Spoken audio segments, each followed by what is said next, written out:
Ascension fulgurante pour un destin incroyable, un garçon qui vient de loin de Batié au Cameroun où il travaillait dans les carrières de sable. Cette vie, il a refusé, il a choisi le difficile chemin de l'exil.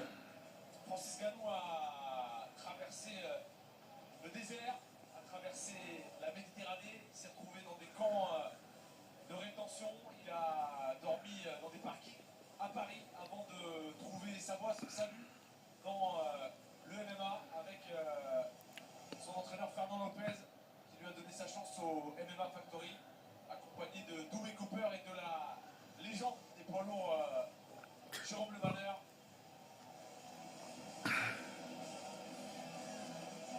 combats, 4 victoires, 4 succès avant la limite. Et voici Francis Ngannou opposé à une légende de la catégorie poids lourd.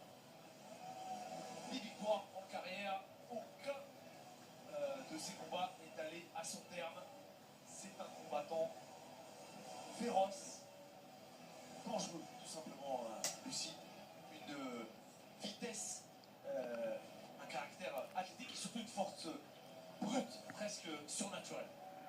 Ah mais il a clairement un côté presque surhumain, Francis Ngannou, et on comprend la motivation de Fernand Lopez à le lancer dans les sports de combat. Lui à la base il souhaitait devenir boxeur.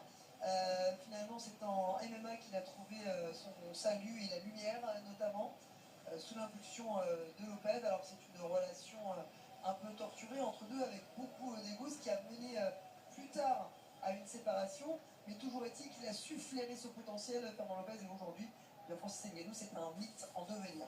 Ouais, et il faut quand même rappeler que Fernand Lopez a formé, construit des carrières de deux des meilleurs poids lourds au monde, Cyril Gane et Francis Ngannou, qui, alors peut-être pas encore à cette époque, mais quoique, si peut-être déjà à cette époque, étaient partenaires d'entraînement et se sont affrontés d'ailleurs plus tard pour un championnat du monde des poids lourds. Il faut dire quand même que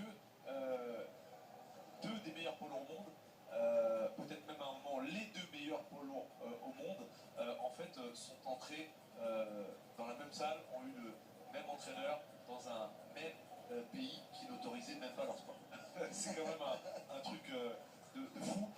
On accueille Alistair Overeem, légende des poids lourds, une légende qui a du métier, qui a connu le kickboxing, qui a connu les rings du K1 à la grande époque de cette discipline, qui a affronté voilà, toutes les légendes